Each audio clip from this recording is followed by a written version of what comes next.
Hola, bienvenidos a Esquina Literaria. Les estoy compartiendo la lectura de este libro, Manual de Derecho Constitucional Mexicano. Estamos en el capítulo número 2, son 7 capítulos. Hoy vamos a leer la última parte de este capítulo con el tema Notas y comentarios del periodo 1824-1836. Espero que les guste.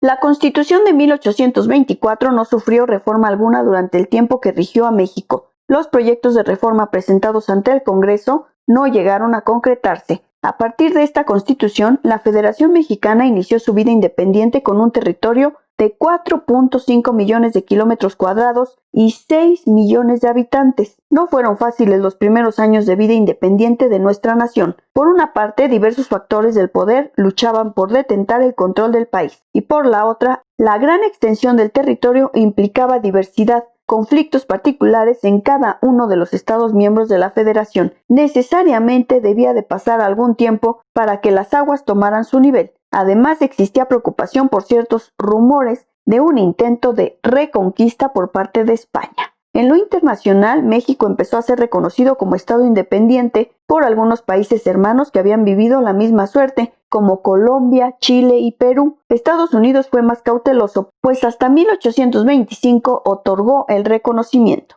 Dicho reconocimiento era importante por diversas razones. En un primer momento era un respaldo ante el intento de reconquista español, en un segundo momento para recibir los empréstitos que se estaban buscando, dado que la situación económica era crítica. Una vez instalado el Poder Ejecutivo, de acuerdo a lo regulado por la Constitución, el primer presidente de México fue Guadalupe Victoria. Como sabemos, su nombre real era José Miguel Ramón Adauto Fernández y Félix, que ocupó la presidencia de 1824 a 1828. La vicepresidencia quedó en manos de Nicolás Bravo. Por el momento se dejaba atrás la disyuntiva de república o monarquía.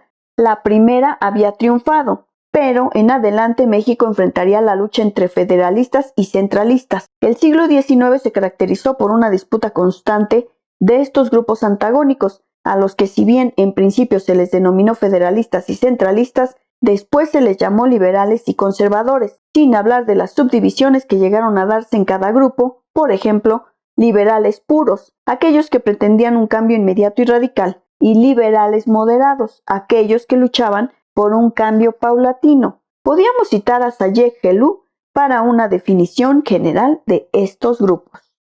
Se entendía por federalistas a las fuerzas nuevas que buscan transformar la sociedad imperante y por centralistas a quienes intentan hacer retroceder a la sociedad. En este sentido, Jesús Reyes Heroles señala que las realidades y los intereses hacían que las clases liberales fuesen federalistas y que las fuerzas coloniales fuesen centralistas. Las primeras estaban diseminadas, descentralizadas, las segundas convergían en la metrópoli, estaban centralizadas. En estos primeros años de la vida independiente no podemos hablar de la existencia de partidos políticos. La inquietud de los hombres que participaron activamente en la política se canalizó más bien a través de los grupos masones. Así, Guadalupe Victoria encabezó la logia yorquina, que agrupaba a hombres fieles y partidarios de la República Federal y de la eliminación de la influencia española en la vida pública. Por su parte, Nicolás Bravo estuvo al frente de la logia escocesa, que agrupó a españoles, alto clero, viejos militares realistas y algunos insurgentes de ideas moderadas que nunca lograron modificar su espíritu conservador y que eran fieles defensores del sistema centralista, como fue el caso precisamente de Bravo. Algunos de los hechos e ideas que separaban a ambos grupos eran los siguientes. 1. El grupo liberal pretendió tomar los bienes del clero para poder auxiliar al país en la cuestión económica, mientras que el grupo conservador escocés se pronunció por lo contrario. De ninguna forma se debía disponer de esos bienes. 2. Se presentó un segundo decreto de expulsión de españoles apoyado por el grupo liberal, idea con la que no comulgaban los conservadores. 3. Los liberales pugnaban por cambios radicales en cuanto a la política comercial, no así la oposición del grupo conservador. La lucha por controlar al país, además del sentimiento de haber sido vencido el vicepresidente Nicolás Bravo en su lucha por la primera magistratura, condujo al primer levantamiento del vicepresidente frente al presidente de la República. no tuvo éxito, pues Guadalupe Victoria salió victorioso de ese intento de rebelión. En 1828 se puso a prueba la Constitución de 1824, pues fue el momento de elegir nuevamente al presidente de la República. En dicha elección, los triunfadores fueron Manuel Gómez Pedraza con 11 votos, Vicente Guerrero con 9 votos y Anastasio Bustamante con 6 votos. De acuerdo con este resultado, el triunfador y quien debía ocupar la presidencia de la República era Manuel Gómez Pedraza, pero no fue así. Vicente Guerrero recibió el apoyo por parte del Congreso, pues él representaba los años de lucha que habían dado los insurgentes, además de que gozaba de mayor popularidad que Gómez Pedraza, por lo que tocaba a las clases populares. Así, el 1 de abril de 1829 tomó posesión el segundo presidente del México independiente, Vicente Guerrero. Anastasio Bustamante ocupó la vicepresidencia. Como lo hemos mencionado, la posición del vicepresidente como candidato perdedor para ocupar la silla presidencial provocaba el levantamiento de este frente al presidente. Y eso sucedió una vez más. Vicente Guerrero enfrentó el levantamiento de Bustamante el 5 de diciembre de 1829. Al salir vencedor Bustamante, ocupó la presidencia de la República del 1 de enero de 1830 al 13 de agosto de 1832. En este periodo de la vida del país encontramos a Antonio López de Santa Anna, quien ocuparía la presidencia de México hasta en 11 ocasiones. Santa Anna pretendió la presidencia por primera ocasión mediante un levantamiento contra Bustamante, argumentando que el presidente de la República debía ser Manuel Gómez Pedraza, dado que en 1828 este no fue reconocido. Así, Gómez Pedraza, que se había prestado al juego de Santa Anna, asumió el cargo de titular del Ejecutivo por el poco tiempo que restaba para terminar el cuatrienio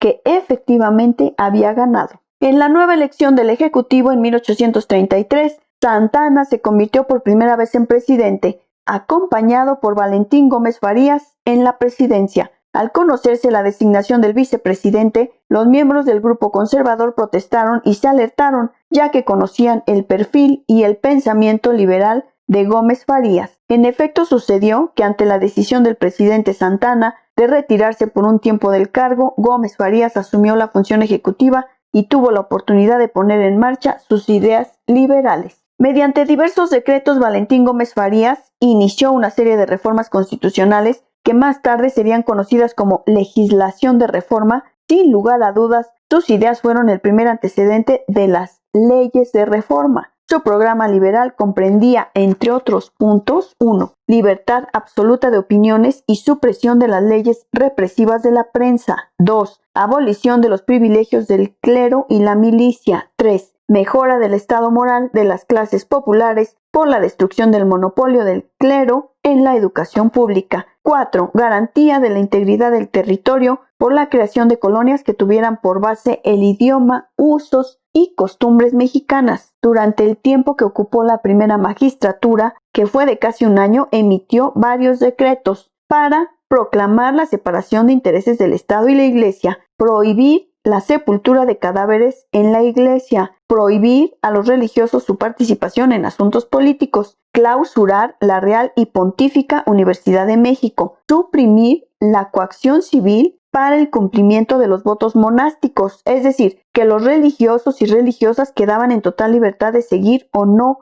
en su clausura y obediencia a sus prelados. Estas disposiciones estuvieron poco tiempo en vigor debido a que la reacción del grupo conservador no se hizo esperar. Ante las propuestas y la oposición, Santa Anna regresó a la presidencia y desconoció los decretos emitidos por Gómez Farías, con la excepción del decreto en el que se suprimía la coacción civil por no pagar el diezmo. En esta segunda ocasión, Santa Anna asumió la presidencia muy poco tiempo, del 18 de junio al 3 de julio de 1833. Por otra parte, en 1835, el Congreso Ordinario debió renovarse en ambas cámaras. Fue un momento crucial para el grupo conservador porque logró obtener la mayoría de las curules y buscó aprovechar la ventaja que esto le confería. Lo primero que plantearon los miembros del Congreso fue la necesidad de elaborar una constitución centralista que reflejara sus ideales. El problema era el artículo 171 de la Constitución de 1824, cuya cláusula pétrea no les permitía modificar la forma de Estado. De esta forma, el Congreso Ordinario estaba subordinado a esa disposición y no podía modificar la forma federalista. Se pensó entonces en convocar a un Congreso Constituyente para elaborar una nueva Constitución, dado que en su carácter de constituyente no estaría subordinado a la cláusula pétrea. Sin embargo, se corría un riesgo: ¿cómo asegurar que dicho Congreso fuera en su mayoría de tendencia centralista? Definitivamente no había forma de garantizar tal cosa. Ante esa situación, el Congreso Ordinario decidió otorgarse facultades extraconstitucionales y convertirse en Congreso Constituyente. La Constitución que elaboraron es lo que hoy conocemos como Leyes Constitucionales de 1836. Antes de redactar dichas leyes, crearon las Bases Constitucionales de 1835, documento en el que adelantaron algunos de los puntos desarrollados posteriormente en la Constitución. Entonces, se seguía el esquema del Constituyente de 1824, al presentar primero el acta constitutiva y después la Constitución. Esta fue la solución de los conservadores para poder reflejar y plasmar sus posiciones en la Ley Fundamental de México en 1836. Con ello se inició el periodo centralista en el país, que abordaremos en el capítulo siguiente. Espero que les esté gustando la lectura de este libro, Manual de Derecho Constitucional Mexicano. Terminamos de leer el capítulo número 2. Les recuerdo que son 7. Si te gustó la lectura, dale like, compártela, déjame tus comentarios. Muchas gracias por escucharme y no se pierdan el inicio del capítulo número 3.